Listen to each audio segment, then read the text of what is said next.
good morning, and welcome to your business and digital. Super excited to be here. How are you guys doing this morning? Welcome, welcome. Everybody good? Good Michael, morning. Good Andrea, morning. Good Good morning. Good morning. morning. Happy morning. So, hump day. right, happy hump day. So, for those of you that are listening to us on the podcast, it is Wednesday. So, happy Wednesday to everybody.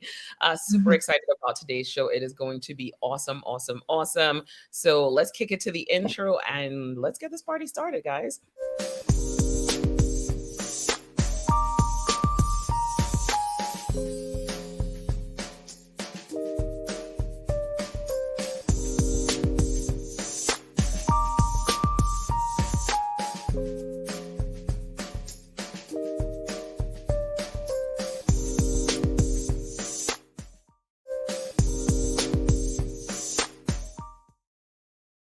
Good morning and welcome to Your Business in Digital. At Your Business in Digital, this is where we work with you to help you really translate all your goals to digital, right? We want to make sure that you're getting that money in the bank. So we understand that sometimes as a small business, doing digital marketing, doing any of the digital activities can be time consuming and daunting. And we want to help simplify that for you.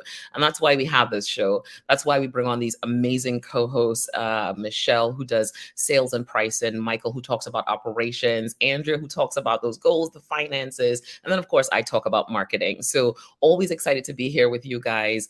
Let's go over the recap from last show. In the last show, what we talked about was we talked about 6 ways that we can, or 7 ways, because we're always talking about 7 ways that you can advertise your small business. So we want to do that through partnerships. We want to do that through paid advertising. We want to do that through public relations, right? You also want to use search engine optimization, optimize for those keywords. You want to use community. You want to do things like a digital tour, pretend like you wrote a book and go on tour, talk to other podcasts, talk to other people. And you also want to really start creating content and position yourself as a subject matter expert in your industry. Now, as a small business, a lot of times if you're working with an agency, you have to collaborate with them. You can't do it. They can't do it all for you on their own, right? There's some things that you need to do. And in this list here, you can really tell what you can help with, right? So you can help with finding partnerships with other small businesses. You can help with, getting that content out there.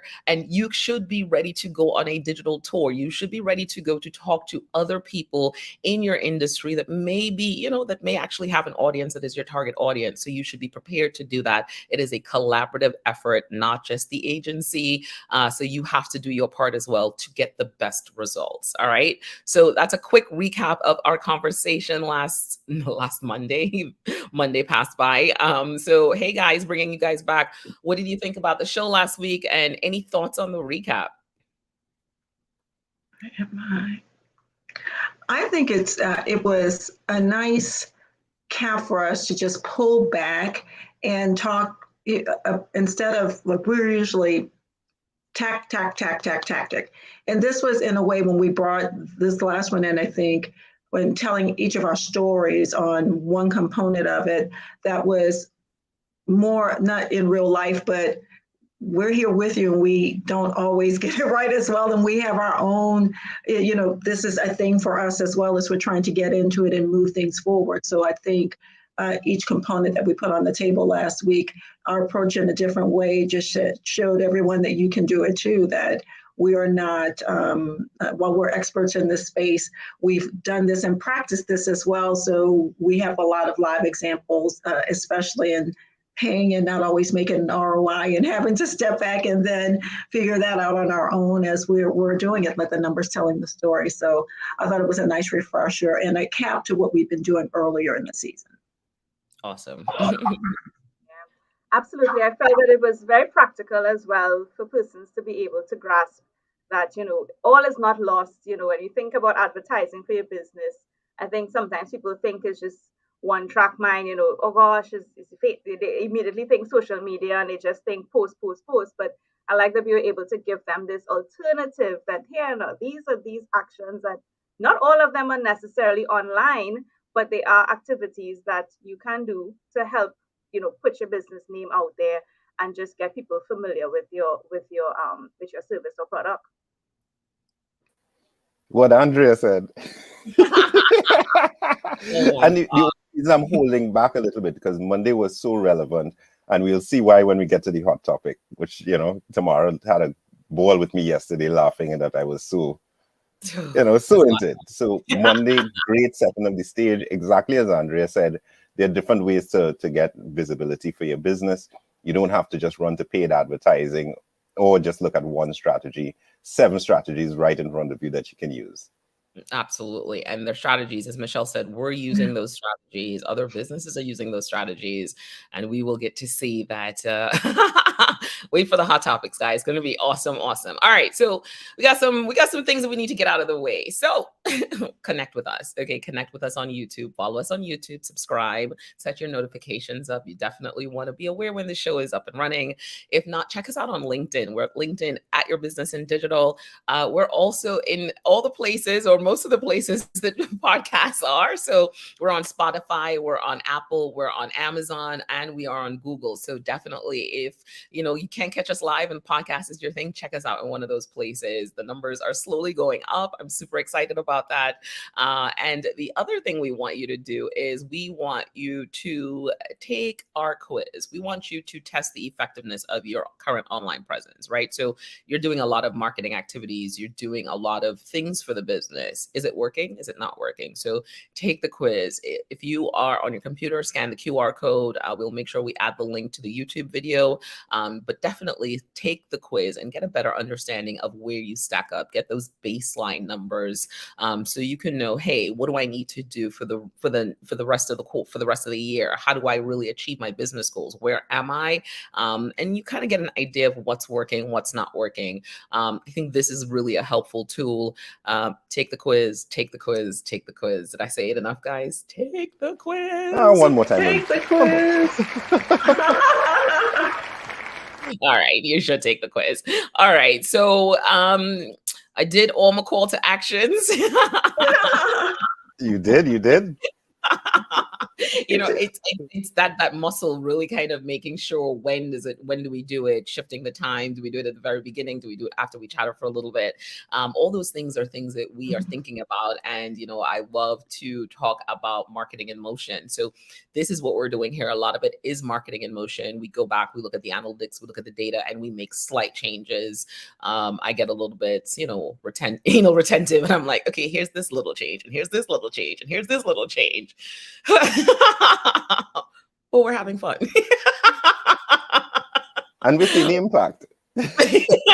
And we're seeing the impact. I think that's important as well, too, right? As we're doing this show, we're seeing the impact. We're seeing the relevance of the content. We're seeing that people are, listening, watching us on YouTube. We're seeing that we're not optimized for specific keywords. So we definitely have to do a show that's all about the results that we've seen since we started this, and the growth in visibility, as well as the growth in the people that are following us and starting to listen to our content. So I'm really excited about the possibilities here. So, but I know today is going to be jam-packed with a lot of stuff. So I know this one is going to razzle dazzle everybody.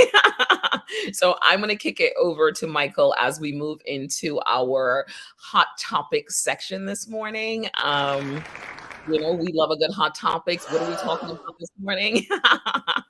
Listen, so this is story time this morning. We're talking about the billionaire brand ambassador. That's what we're talking about. So I have now dubbed it this morning the billionaire brand ambassador.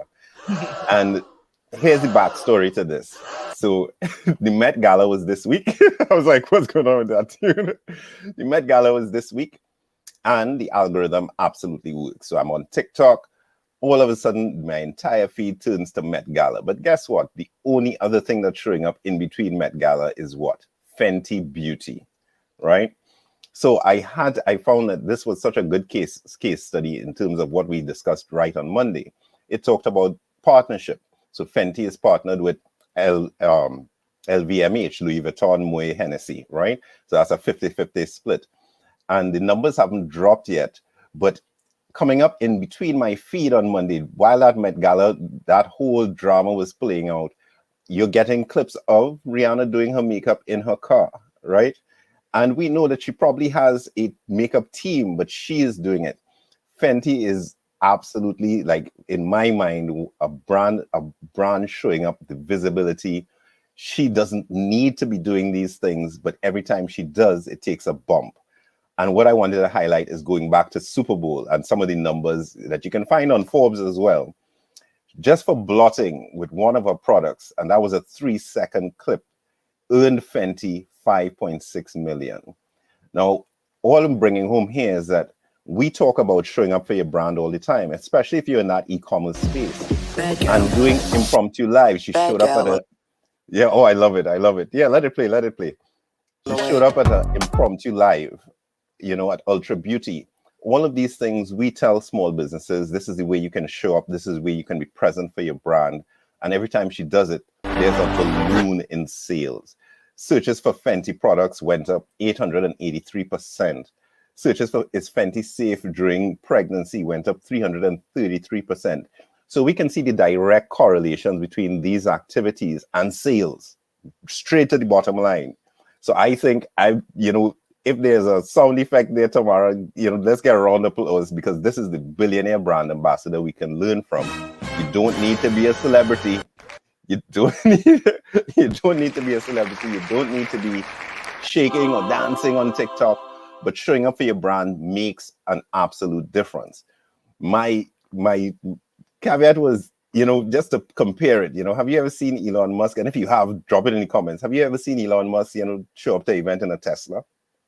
And I'll stop there, because I know we can go a long time, but I thought that, watching Rihanna work from a marketing perspective has been absolutely amazing.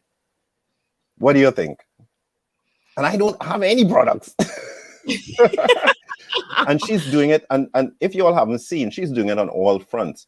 On TikTok, Fenty Beauty has a post by a man on how to say Fenty products in ESL.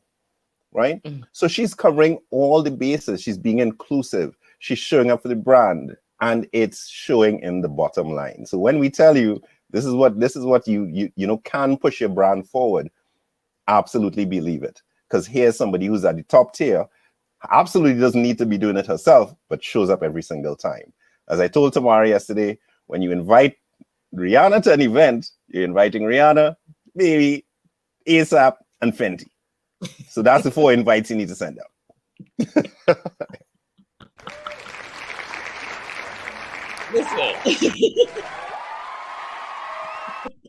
I love this segment, and I love that Michael did the segment. He called me yesterday, right? Exactly. And it's like, we should do Fenty. Are you gonna do it? And I'm like, I use Fenty.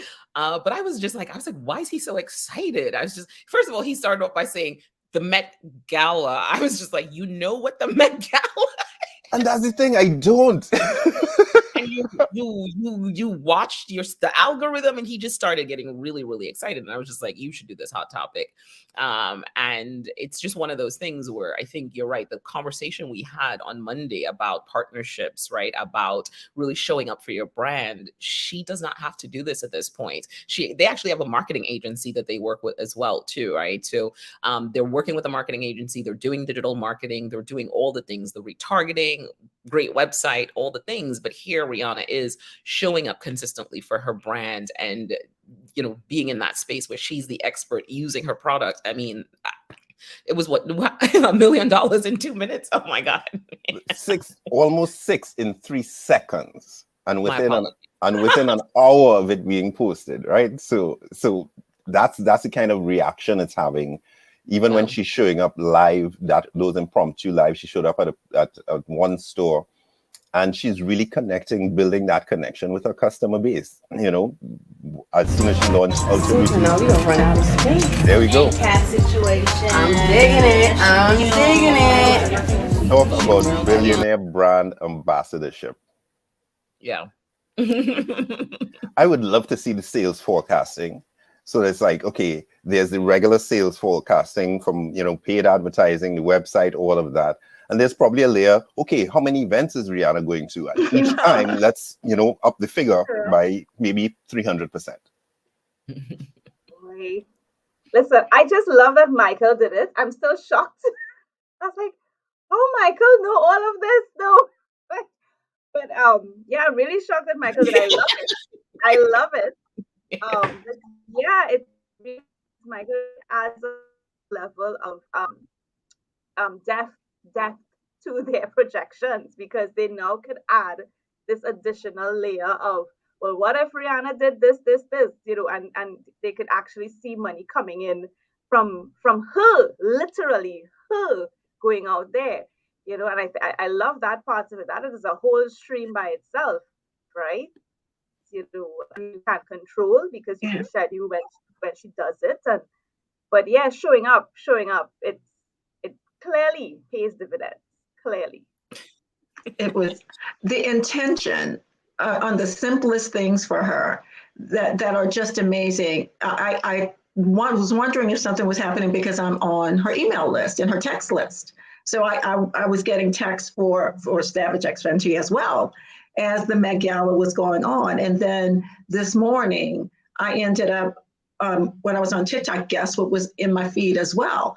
People were saying, Rihanna, that lipstick, and they were saying, here it is, giving the name of it, all kinds of other things along with, what her intention was with that red lip or anything that she has for her brand. It was quite interesting how anything about her baby bump, how the dress, even though it was for art's sake purpose, a dupe for it, and how you can replicate it as well. So it was amazing that woman, was the intention, and they know when they put her in something, or you're just going to breathe, online, then go ahead. Let me give you a couple of things just to have near you.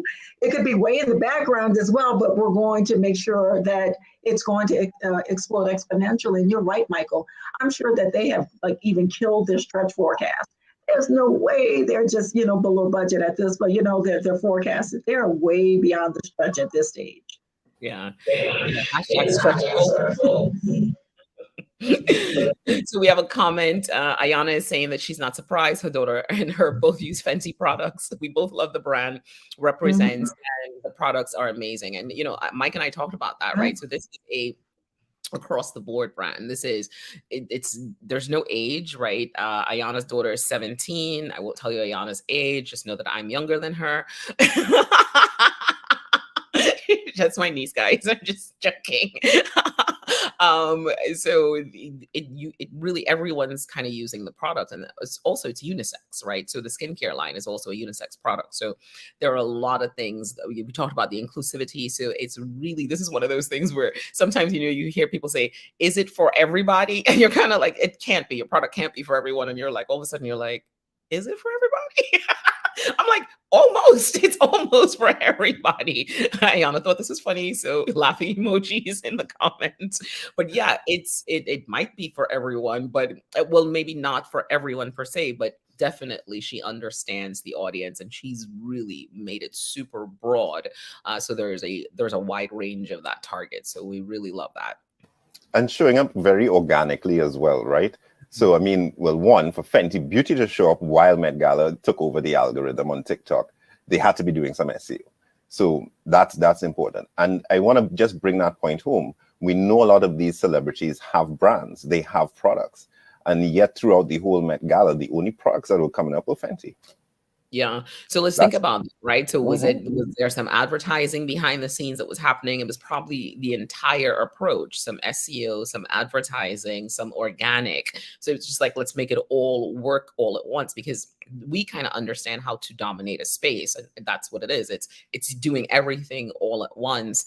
And then just the theatrics of even what she wore, how, it came down. So it was very theatrical, very well thought out. So shout out to our Caribbean sister, Rihanna. If you ever want to come on the show and tell us about your digital marketing, we're super excited about that.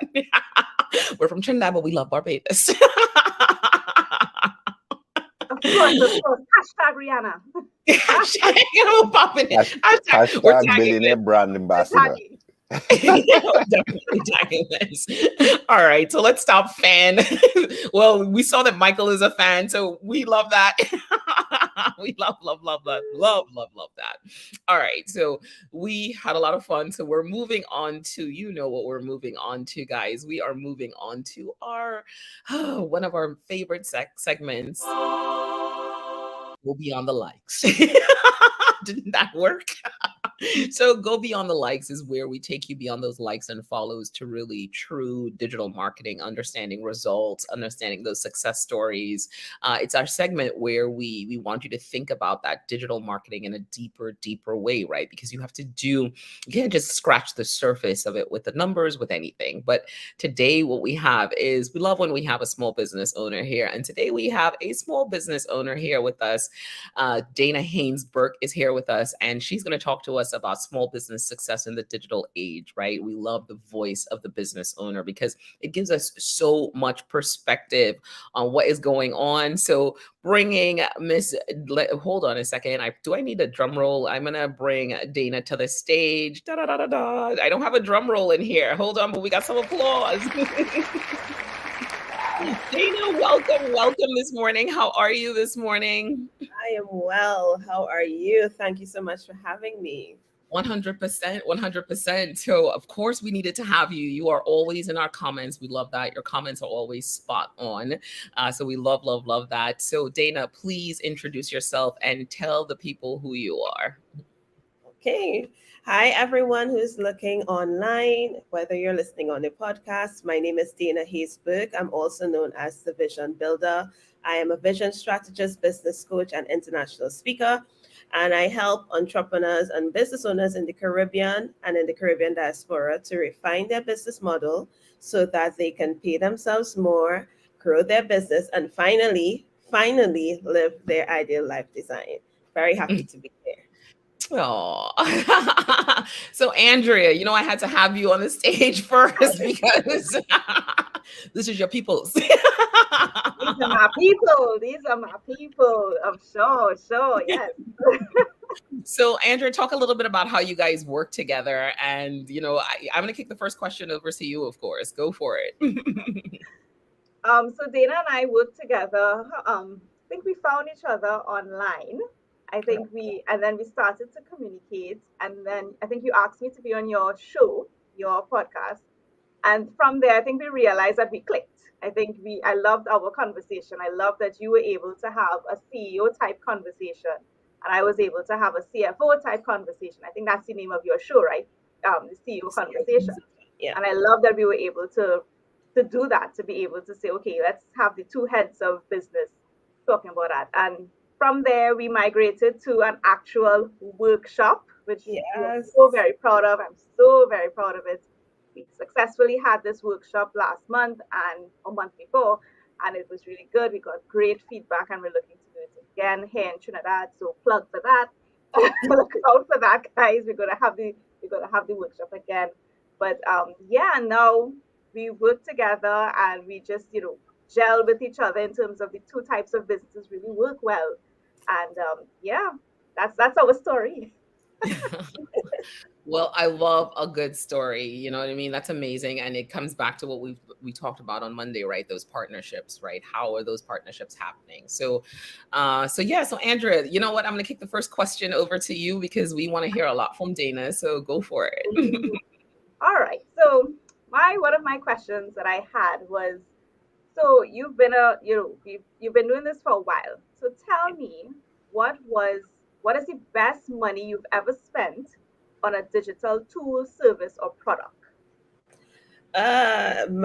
It's going to be very simple. My scheduler as a consultant, that was the first set of money that I spent. So I've been doing this for a while. I was doing it mainly offline, and then of course you have to get with it. So I came onto the online space, and what I determined was in using social media platforms to start having conversations. If someone meets me at 3 a.m, they can't DM me. They're certainly not texting me, and I don't want them to. So I actually got my scheduler. I will not say the name because I'm not paid to. I'm not being paid to promote a brand, but I started with my scheduler. That was my first set of digital integration for my business. So it really was my way of duplicating myself, getting people onto my calendar. And what I had to learn, though, I didn't know it at the beginning. I just used their templates, You schedule a call and you get your schedule for XYZ at this time. It was very automated. I had to learn how to bring my voice back into it. because that's important in terms of carrying people through. So that was my first level. And then the next investment I made was into my website.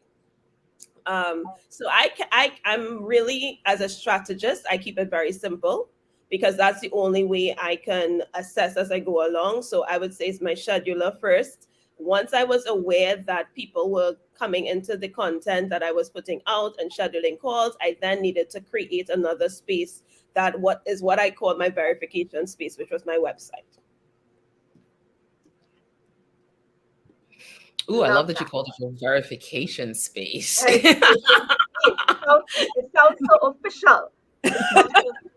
But I love it. I love it. And I guess, and I take your point, it's really where people get to confirm that you know what you're speaking about. And that's one of the things that we spoke about on Monday's show, being able to share your expertise, and your website really is probably the number one place that people go after they probably look for you on social media. Website is another great place where they could actually just binge everything and say, okay, this person kind of knows what they're talking about. So I love that. Yeah, because what I try to do with my website, and I call it my verification space or my confirmatory space for a reason.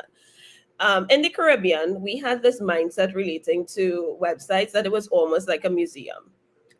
We had a standard look, and I thought, listen, I go onto these companies' websites and I don't read 2 lines. I'm not even staying for anything.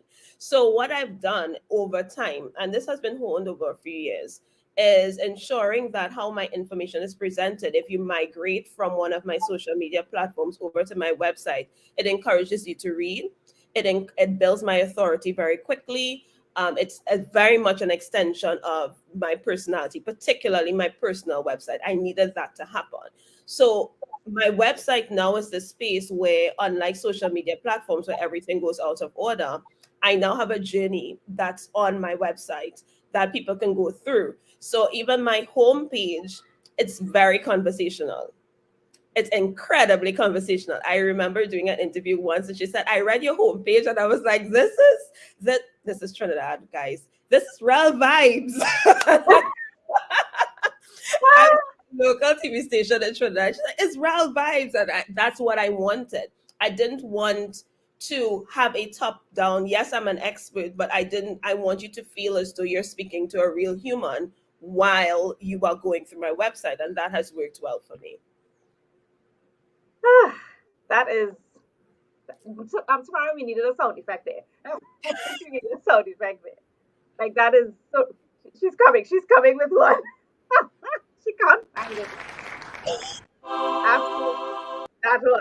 That angels are singing. She's explaining exactly how, it should be, right? Because you want people to stay on the website and you want people to get to know you so that by the time they get on that call with you, half the work is done. And I love that you're saying that, I love that you said it's an extension of you. Because, and you're right, in the Caribbean, we don't really see people putting out these great websites that make you want to read. It's usually just very blocky and very just stating the information. Here's how to here's our number, here's where we're located, and they have this bio of the business, and that's it. They don't really have anything that makes you want to connect with them. And you only connect with them because you have to, maybe you already know you want the service. But I love that you're saying that, how powerful your website is. I think that's really awesome. We love that. Yeah, I think it also speaks to the branding element as well, too, right? It sounds like what you're looking for is that extension of yourself into the website. So it's branding all across the board. When they get to that place, they know this is you. They meet you first, possibly on social media, wherever they meet you first. But as they get deeper, they get to know more and more about you. And I love that you talk about that customer journey and understanding that it is a journey. So, Michelle, we brought you to the stage because I'm sure you heard like 4 or 5 things where you're like, oh gosh. I love this. And, and Dana, I appreciate her, especially she's here, she's in our community and she's participating with us and a supporter of us. So I, am enjoying that she's here and that we can actually talk to her face to face. I love what you said because as you're going from one space to another, you're acknowledging, as something we mentioned to our community here, that, the entry into our world is not linear. They're just like you have different entryways into your house. there's different entryways into your business. And I love that you are addressing wherever their point of entry is with the know, like, trust factor in the way that you want them to come in. And I love what you said about verifying. You're helping them to qualify themselves in or out in the way that you want your business viewed, and identifying it in a soft way that's going to let them acknowledge it, then come back to you later if at this point in time they are not good for your business. So I have one question for you, and I think part of it, because we here are in this space are doing both products and services, they're really interesting and so different than how a typical person sells a product and buys a product online. As you've been going through this process and the wealth of information that you've put out here, how are you, if you don't mind giving us and our audience one way that you found an effective manner to sell your services online in an efficient and effective manner? Oh, I love that question. Thank you so much, Michelle. It's so great to see you. With you guys. Okay, so I have a very segmented approach to how I do this. I'm very clear on who my customers are in different spaces. So one example is I have used for the past 3 years my Instagram platform to share my business coaching and to sell my business coaching services. The primary way that I've done that is that I have been doing a once weekly live broadcast where I actually teach in the area of business strategy. Now, I started this in the pandemic, and in the pandemic, I was starting doing it the way everyone did it. You pop up live whenever you did, and you hope that people turned up. And then I actually got a suggestion from a very close friend of mine that I set a particular date that I would do this live broadcast. And me being the way that I am, I'm very much a teacher, and I like to simplify things. I would come on for about 30 minutes and I would teach on an area of business strategy. The goal was that when you leave my space, you can go away and implement it. Now, there is a mindset that says, well, if you do that, why would they come to you? The truth is, because I did that and because they got results with my free resources, they would often come to me for a consult call and book one of my coaching options. That has actually been working consistently. I'm not kidding. Consistently for the last 3 years. In fact, this year, I've kind of switched it up. I now do it on the first and the third Monday of every month. And the people set their calendars. I have a very vibrant Instagram community. When I did an inventory recently of my email marketing list, the truth is about 50% of my email marketing list are past clients because of that. That's not an exaggeration. It's ridiculous. No, I'm loving that. I'm loving that, Jane. Because one of the things I think is important that you're stating, and that's obvious as if anybody's touching any place that you're visible, is while you're giving to your community, you also clearly have call to actions throughout everything that you're doing, that you're pulling them in and saying, if you like this, go here. Here's your options, and your funnel is obvious. It's obvious. You've taken their hand, you've walked them through your home, and you're introducing them to the various rooms and the places to help them to know you better, trust you more, and pay you money. And I love the way that you've introduced yourself in a fashion, and your personality speaks through from the moment someone enters your world, and it's really obvious that you're clear on your intention and what you have to offer to them. And again, qualifying the verification part I thought was great, verifying them to you and you verifying that they're right for you as well. So, but welcome in. I'm so happy to see you. Because the thing about it is, as I said, I serve entrepreneurs in the Caribbean and in the diaspora. So just to give context to that, because of that approach, I've had clients all across the Caribbean: Barbados, Grenada, St. Lucia, Jamaica, Trinidad and Tobago. It's probably the least space that I have clients. The US, the UK, Australia. So when you talk about a connecting factor for your ideal client, I have said Caribbean diaspora. What's interesting is that we have diaspora people all across these spaces. And what's also interesting is that I've also had people who don't meet that criteria who've been my clients. So this goes to the thought process that many people have, that if I niche so specifically, I'm going to eliminate other options that are available to me. The truth is you don't, because you niche so specifically, you stand out more effectively, and then you bring in anyone who is ideal for you. So that has really been working for me. And I always talk about the fact that my page on Instagram is small compared to the regular people, but it's the most active community. The most active community ever. She's speaking our speak. What I love about, and Michael, I swear I'm going to shut up soon. You know, this is my jam. This is my jam right here. When she's in the space. What I love about what you're saying too is everyone's not your people. Know your people. Know your people. Net down to your people, and you're still casting a very wide net, but it's your target audience who you speak to, and your conversion rates are likely better, going to be better, because you are talking their talk, walking their walk, and answering their call. So I love that you say, no, you're not me, you're not for me, but you're for somebody else, but just not my world. I'm enjoying this. I'm sorry, Michael, go ahead. I'm going to go back on you. That's quite all right. I am enjoying it just as much. Dana, welcome. Thanks again for joining us this morning. So yeah, great stuff. I love the things that you're saying. The verification, your website as a verification place, confirmation place. I like that concept. My question for you, and you kind of said it just now, right? Because when you were calling the countries and you went, Trinidad, not so much. So my question is this, how important has that digital adoption been for your growth? And how important has it been for people you've worked with? And in that last sense, has it been easy for them to get the adoption, to take that leap? Digital has been significant. I would not be global from the Caribbean without it. And I'm just saying that outrightly. We have to be very aware of understanding how digital marketing plays into your overarching business strategy. Again, I have a very clear vision for my business. I know where I want to go. And key to that is having a digital presence. That's the only way you can build a global business. Now, having a digital space is important. However, you have to be aware of how your clients interpret this digital space. And again, let's just go back to my website. The truth is, again, understanding the mindset of Caribbean folks, right? It takes a hot minute for them to be comfortable actually purchasing on your website. If you're from the Caribbean, you understand it. We will quickly run over to Amazon, run over to a random site that's from the US quicker than you would go to a website in the Caribbean. I had that challenge. So what I had to do with my audience is that I had to teach them on how to use it.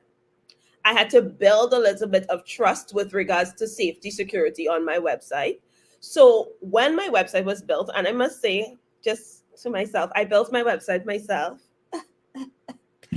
We're not building the next one myself. No, we're not doing that. But again, it's because as a strategist, it's really important for me to understand things. And then that's the only way I can make an informed decision. But I had to really help my audience to purchase from my website. That's just the truth. So there are simple things that I started doing. I actually integrated my scheduler onto my website. So my website now became a familiar space that they were going to. So whereas, you would have like your C scheduler or your A scheduler or your H scheduler, HubSpot. I can say HubSpot because you all are HubSpot partners. The others will not say, right? Because they are using the schedulers, you may just use it as the link they gave you. I integrated it onto my website. So what I did is if you understand consumer behavior, I started to create a familiarity with them and going to my website. You are now accustomed to typing Dana Hayes-Burke to get to the spaces that you want to go to. Then I started to integrate small products, digital products or replays on my website that they now need to go to my shop to access. I had to teach them because I understand that when you're a small website, when you're up and coming, we suddenly have security concerns. So that was my journey for that. And now I can honestly say it's wild. Because now if I put out something, I have a once a year product. Only once a year I have this product. And I put it out and now I wake up to orders.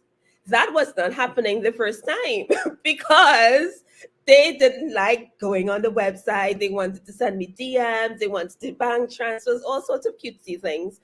But I told them, listen, guys, I've made this space for you. It's secure. This is the platform that I'm using. This is the processor. And I kind of take my audience along that journey with me. So it's been a bit of training. And this is a word to anyone who is in the Caribbean who is really trying to integrate digital marketing, websites in particular, into their business strategy. You have to train your audience to trust it first. And it's easier to convince the people who already know you, who already know your product, to trust it. And then they become ambassadors for you going forward because they drive that traffic to you, right? So that has been helpful. And then, well, we'll probably get to this. I had a whole strategy for building like organic following that took a hot minute. I wish I was you guys. The SEO thing took a hot minute, but now I have an idea. It's time to hire somebody. I love that you talked that. Go ahead, Mike. I was just going to say, I think I was going to say the same thing you were going to say. I'm pretty sure. But I love all the things that you're saying. You know, you're so intentional. You're so clear on your customer in terms of where they fall short, where they need help. You raised a good point in terms of knowing the payment behavior of your customers, of your initial clientele, because obviously your clientele expanded beyond what you thought, you know, even though you had your well-defined. So I love how intentional you're being. I think you absolutely answered the question that you could not have scaled this way without digital. Yeah. And I love that you just put it out there that, you know, at the end of the day, you have become an exporter of services from your country, right? I am. And that's bringing in foreign exchange into the country. So I just had to drop that little dig in there, just in case anybody from, you know, the Ministry of Finance is watching, and, you know. It's really critical, right? Really critical. And honestly, it is a largely, and again, I know this is a global audience on this show, but for those who are in the Caribbean and within the Caribbean diaspora who are listening, it is a largely ignored reality that the biggest export generating space from entrepreneurship or from micro business is in the service sector, but there is no provision for it. So yes, Michael, you are absolutely correct. I now have a global business. I am now bringing in foreign business into Trinidad and Tobago because of what I do. And therefore, it's important and it's imperative that provisions be made for service providers to more easily integrate payment pathways through their digital marketing within this region. Otherwise, you won't see the benefit. Go for it, Tamara. Dana. You know, I say everything 3 times.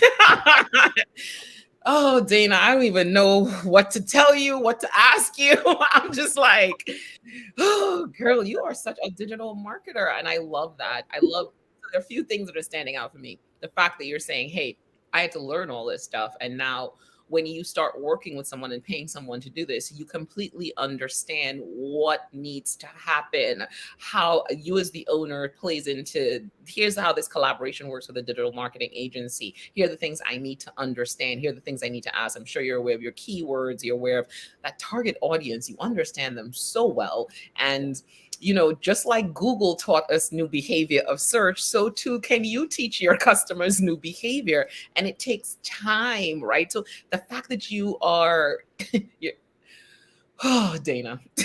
Dana. Yep. This is, I'm like, oh, this is good stuff. But all right, so my question for you is, you know, how do you determine the success of your marketing efforts? And then also, I want you to share with us a situation where something just didn't work, because I think that's important to know as well too. What didn't work, and then what were some of the things that you did? So, how do you determine success? Something that didn't work, and what did you do when it didn't work? Okay, so how I determine success, I am very numbers based. I don't care how I feel. I want to see numbers. So I actually there's a specific time of the month that I actually go and review all my numbers. So I look at my Google Analytics. That's now very much a big part of what I go and look at, because there are things being put out on the website. So I always go check my Google Analytics to see what's happening there. Interestingly enough, just as a segue, I recently started YouTube. building an entire YouTube case study out of what I've been doing there, because this is a new space. I've never used it before, and I didn't understand the behaviors. As I said, I'm aware of my clients, but I didn't understand the behaviors. So we're building out YouTube. And what's wild is that I didn't realize that YouTube people move around your website a lot.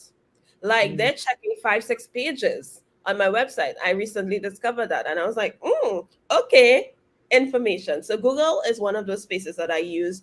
Previously, I did pay a lot of attention to my social media analytics. I don't as much right now because I don't really need to, particularly Instagram.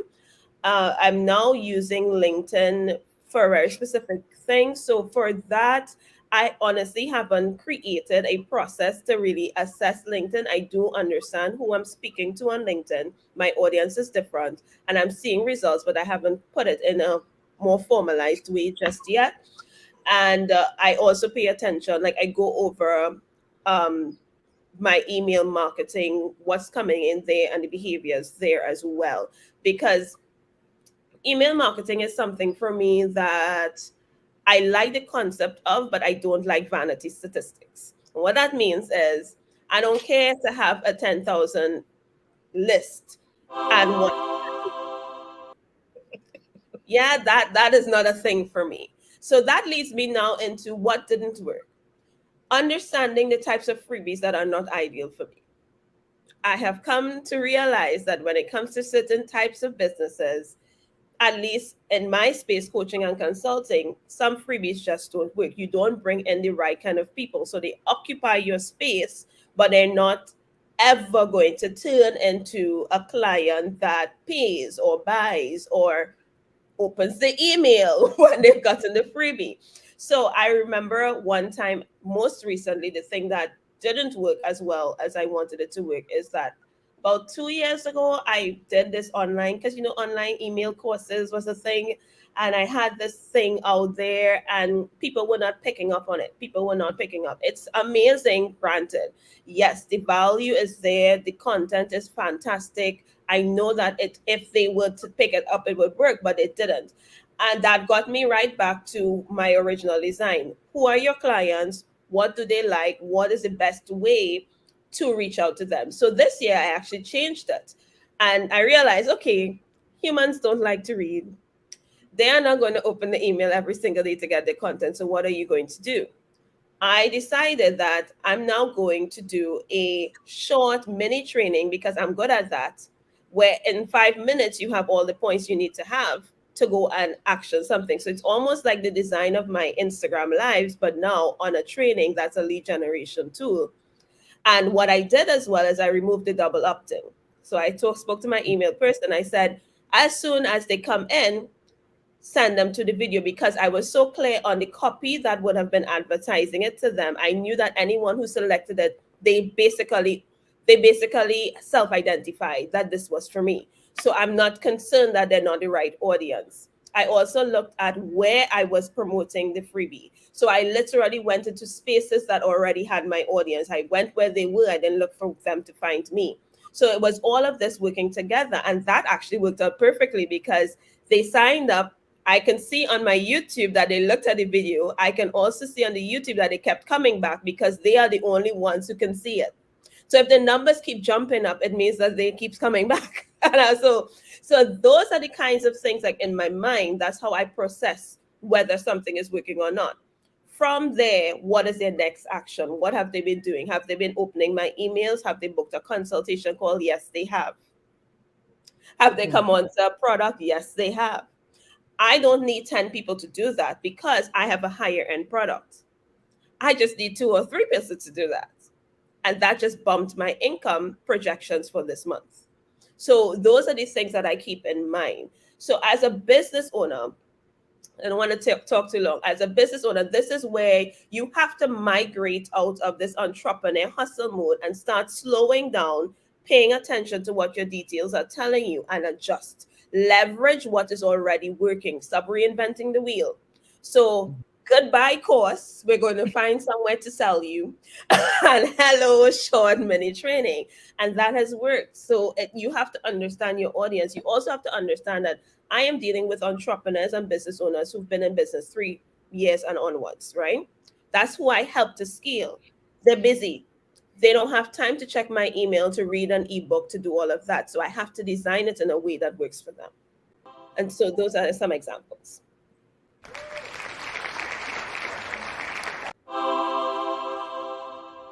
Girl. The guru has spoken. I don't even know what my question is, but I'm gonna pass it over to Andrew, because you are answering every question. You are saying all the right things. I want to take you places with me and let you talk to my clients, because you are preaching the gospel according to digital marketing, right? And your industry is different from digital marketing. So you really understand your audience. You really understand their path. You understand what they're looking for. I mean, just even the fact that you decided in email to say, I'm removing this double opt-in because the reason why is because these people want this. These are my people. You're so specific. You're so clear. And then the fact that you see sales when you wake up in the morning. Oh, girl. I'm having too much fun. Okay, I'm here for sound effects only. Go for it, Andrea. You remember back in the 80s, I want to be like Mike? Yeah. I want to be like Dana. I want to be like Dana. I want in a few years' time, I want to be able to say I've achieved these type of successes.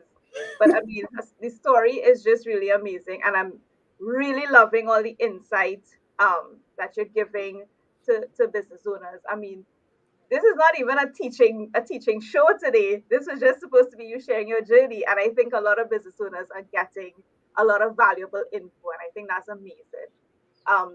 What I wanted to ask, and I'm not sure if at some point maybe the question has ended up being answered the way that the competition went, but I was curious to get your perspective. You've been in this 10 years or so from when I read your bio and stuff. You've been an entrepreneur for 10 years, right? I haven't even reached that number yet. I'm still very new to entrepreneurship. I mean, I'm skilled in my career for more than 10 years. I have my skill, but that entrepreneurship part. Over the last 10 years, from when you started to now, explain what are the key changes or key things that you saw in terms of how your digital landscape has changed, right? From when you first started to now where you are. 10 years is a long time, and a lot of stuff has happened in 10 years, a decade. Tell me a bit about that. How from when you started to how you are now, how that digital landscape has changed. Oh, wow. 10 years is a long time. And in digital years, it feels like 50, because there are so many advancements. When I started, all we had was Facebook, really. Facebook was the space that you used, and you did what everyone else did, which was you put up a business page. You basically treated it like editorial marketing. So, editorial marketing is with a magazine. You basically put out your flyers, you put out your, what it is that you do, your list of services. And that was really the scope of it for me at the very beginning. A lot of my business contact came from my offline marketing, because of course, word of mouth is still the most powerful tool, even if you're using it in a digital space. So I did a lot of that offline marketing, and I just, again, used my Facebook space as a confirmatory space. As I transitioned in my business, what I then discovered, I started to recognize is that with this type of business that I'm in, Facebook was not the ideal space. And I'm not saying this just because of feelings. Again, I said, I look at my numbers, I look where traffic comes.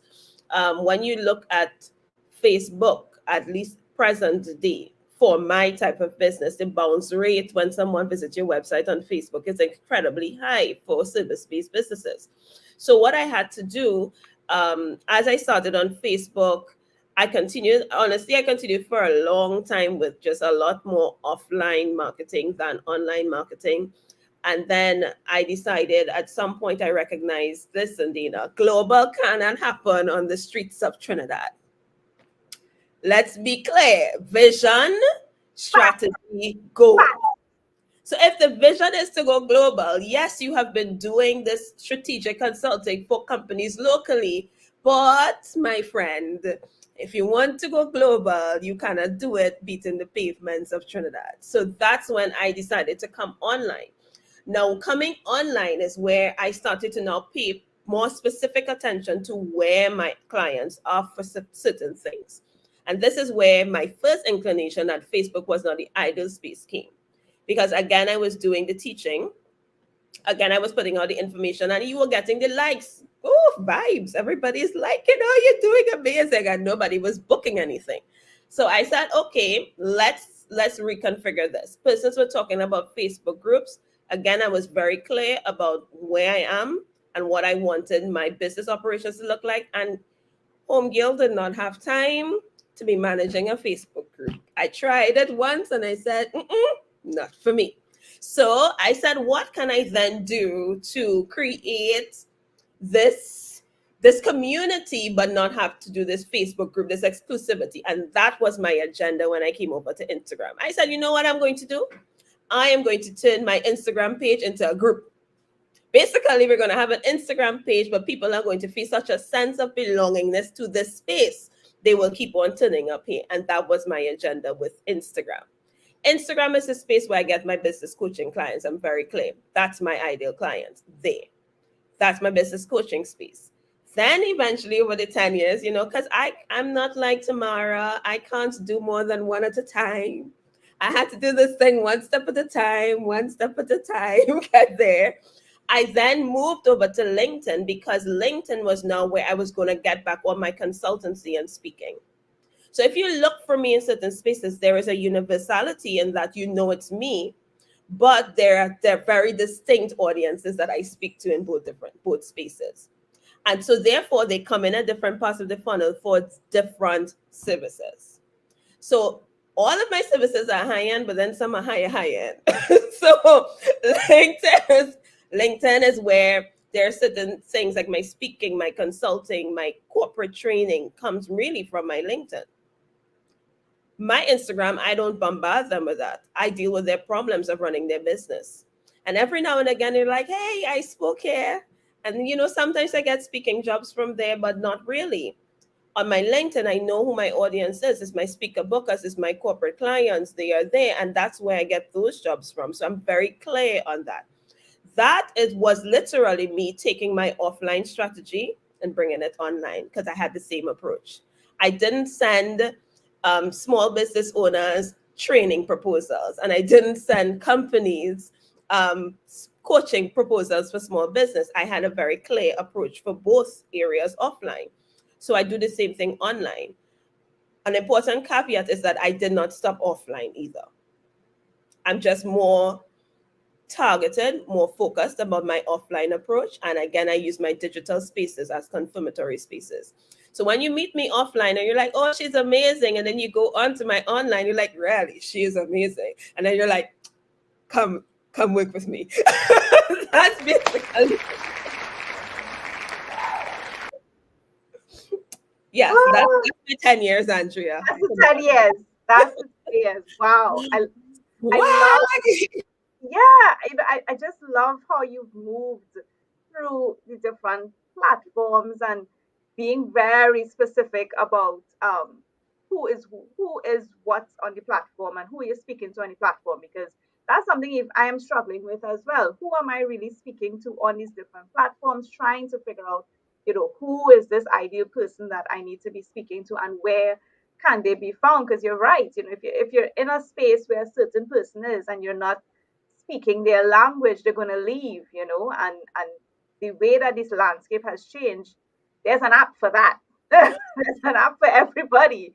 There's, and there's a place for everybody. There are people who feel more comfortable on Facebook versus Instagram. There are people who don't like LinkedIn, don't feel comfortable on LinkedIn at all. So you wouldn't even find them on LinkedIn. I find it so amazing that there are some people on their Facebook or even their Instagram, they may be very active, great page. And when you look for them on LinkedIn, it's crickets. The profile is there, their contact number is there, but it's crickets. And I'm like, wow, how is, but I love how you have been able to ride the wave of the decade and be able to say, well, this is where this is where I want to spend my time, because you're being very intentional. So Yeah. I love that journey. I love that decade journey. So Tamara? Whew, Dana, Dana. So happy about this. And the journey has been awesome. And what I love is the confidence that comes from the journey and knowing the numbers, right? Because that's what I hear more than anything else. You're super confident because you understand your target audience and you are using that information to drive revenue and drive business. I don't know that you would have been this confident had you not been able to drive the business and be successful. So I appreciate the swag. The swag. I love that swag. I loved it. I loved it. I loved, Tamara, we're going to cover this in a couple of weeks, but what she said here, as we're coming to the top of the hour where we are here now, is that she says, I have multiple target audiences and I understand the personas are very different. And yes, I do have multiple price points, but my higher end people are here and I'm going to speak my language in the space they're in and draw them into me. But the two shall never meet. It's almost not church and state, but quite close to it. But they're very different. And I'm enjoying that you've brought us full circle in that I've been in these streets for a minute. I understand what's going on here. It has not been a linear path for us, for my business, and I've navigated and moved along. And as digital has evolved, so have I, and personally and in my business and my clientele. And if this was not a master's class in how to do it, I don't know, if we could have found, in this moment for what our audience needs and what we're the message we're trying to deliver. I thank you for coming into our space and blessing us this morning with all of this information. It has been phenomenal. It has been great. Thank you, Dana. It's great to have you in our space. And hello, YBID community. Listen, go back to the replay, go back into all of the spaces that we're in, find her, look at her, listen to her. She's in, and please just follow her because you'll learn quite a lot. Absolutely. Dana, what are your, if you had to give a small business owner 2 tips, what would your 2 tips be? Okay, so my first tip is go where your client is, especially when it comes to social media. It really doesn't matter what you like, go where your client is. And secondly is to get help. You don't know what you don't know. I was able to immerse myself in spaces that I learned. But if you are unable to do that for yourself, then ensure that you get some sort of assistance to help you.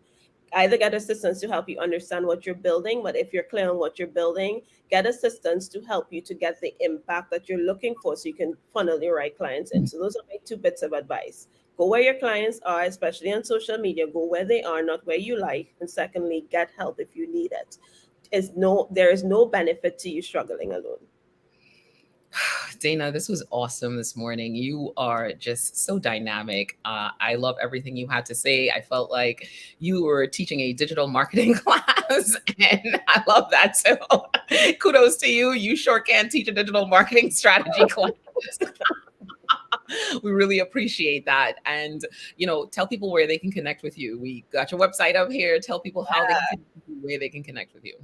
So you can connect with me on my website, danahayesburke.com. You can also follow me on Instagram at The Vision Builder Co. or on LinkedIn at Dana Hayes-Burke, The Vision Builder. So those are the spaces that you are going to get information to support you in building your business. And also, if you need me to come in and do anything, I'm there as well. So I love that. I love that. Dana, this was an awesome, awesome show. I mean, more applause. We got to have you back. You must come back. And kudos to you guys on this show. The reason that I turn up is that I like spaces that add value that people can go away and do stuff with. Social media can be a fluffy zone. I'm a no fluff zone. So any other space that's a no fluff zone and you people can actually receive valuable content that can help them to make a better decision this week, I love. And therefore, I really do love what you guys are doing. Keep going at it. And I'm really wishing you all the best as you continue to grow and continue to impact. And I look forward to doing this with you guys again. Amazing. Thank you. You got me blushing over here a little bit. I appreciate that from you. But thank you so much for joining us. We will have you back to the show. So we will talk to you very soon. Thank you, Dana. Take it easy. Bye. Oh man, guys, what's Say what? Phenomenal. Phenomenal. Michael and Fenty. A round of applause for that. And then Dana, oh my goodness, Dana was on fire today. This was such a good show. We had such a good time. Guys, this is what we do here at Your Business in Digital. We bring small businesses so you can hear their journeys, right? You heard her journey. She has a customer journey. She's taught her audience new things. She's taught them how to find her, how to connect. She's expanded her business. She's scaled her business. She's leveraging partnerships. I mean, everything that we talk about as a small business owner, these are the things that you need to be doing. So if you are a CEO, CMO, CFO, these are the things that you need to be thinking about to really understand that digital space so you can effectively scale your business. And this is what we bring to you here at Your Business in Digital. Team, I don't even know. I'm just like, this was such a good show. I had so much fun. It's hard to believe that her core business isn't marketing. I'm like, should we hire her as a digital marketer? Just like, do you take on special digital marketing projects? Right? It's really hard to believe, but you get to that level of expertise when you understand your vision, your goal, and your plans, right? And I think that's what you really hear. That's really clear. She understands that, and she understands that target audience, and so she's talking to them the way they need to be spoken to. She's giving them what they need so that they come to her. So it's that. It's that line, that we talk about. So final thoughts, guys, because we got to get out of here. Awesome. And, I think she really dropped some serious bombs there. There were so many moments of just pure gold. And I loved the great sound bites. I think you have fun editing this show today. I think we shared a lot of good sound bites. But more than that, I really think she spoke to our community about this is what it takes. And this is a real life experience, the ups, the downs, the changes. Because again, like Michelle said, it's not a linear journey, but definitely it's a manageable journey if you are very clear on what your goal is. I think that's the number one takeaway. But at least for me, Dana is so very clear on her goal. It is not funny. Like when I speak with her and stuff offline and stuff, she's always extremely, extremely clear. So I think if my takeaway from that is, what is that goal? And make sure it is extremely clear. Mine is really quick. It's the sales girl loves me. Love this in that. Her word was verification. Qualify in and qualify out in a professional, sustainable, relatable way. Invite them in and now let them invite themselves out. So it makes sense. I enjoyed today. This is utterly unbelievable. Yeah. Be intentional with your marketing. That's it. Be intentional and go by the numbers. There's no feelings involved. There's no feeling strategy there. No feeling strategy. We love when there's no feeling. So, all right. So it's almost time for us to get out of here, but we want to make sure that you connect with us. Connect with us on YouTube, connect with us on LinkedIn, connect with us on Spotify, Apple, Google, Amazon. But most of all, tell a small business owner about this. Share this with a small business, right? Share it with a CMO, share it with a CFO, share it with a CEO. We want to help them connect the dots to their business in digital. That's why the show is named Your Business in Digital, right? We understand that transition isn't easy, and we want to help you achieve those business goals, those metrics that you're tied to. You sit in those meetings and you talk about those goals, those metrics. We want to help you get to that space of achieving those business goals. So definitely subscribe, listen to the show. The other thing we want you to do is we want you to take the quiz. Test the impact of your online presence. Is it working for you? Is it really driving you the things that it should be driving you? Because I guarantee that you're spending a lot of money investing in those digital assets, and you're probably not leveraging them to the full extent to really achieve those business goals. So take the quiz and it'll tell you exactly where you are and give you some ideas of some things you can do to move forward. So glad that you guys were able to join us. Team, this was an amazing, amazing show. One more round of applause for Dana. And we will see you guys here next Monday as we do our next show. You know, we're here every Monday and every Wednesday talking about your business in digital. Have an amazing day, guys. Take it easy. Bye.